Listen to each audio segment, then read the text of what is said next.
Friends எல்லாம் எப்படி இருக்கீங்க? இன்றைக்கி தக்காளி ஊறுகாய் எப்படி பண்ணுறதுன்னு பார்க்கலாம் வாங்க. தேவையான பொருள் 1 கிலோ தக்காளி வாங்கி வச்சுருக்கோம், கட் பண்ணி வச்சுருக்கோம். நல்லெண்ணெய், கடுகு, காஞ்ச மிளகா, வெந்தயம், பூண்டு, கருவேப்பிலை, மஞ்சத்தூள், பெருங்காயம். சட்னி நல்லா காஞ்சிட்டு இப்போ வெந்தயம் போட்டுக்கலாம்.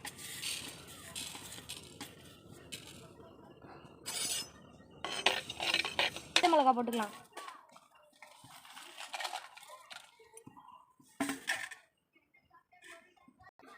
கிண்டிக்கலாம். எண்ணெய் ஊற்றிக்கலாம். 1 ஸ்பூன் கடுகு போட்டுக்கலாம்.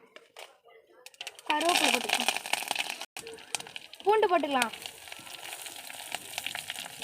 மஞ்சத்தூளும் போட்டுக்கலாம். நல்லா கிண்டி விட்டுக்கலாம். பூண்டு நல்லா வதங்கிட்டு தக்காளி போட்டுக்கலாம். உப்பு போட்டுக்கலாம்.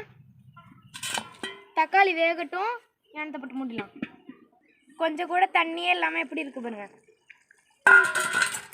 அரைச்சி வச்ச வெந்தயமும் பச்சை மிளகாவையும் சேர்த்துக்கலாம்.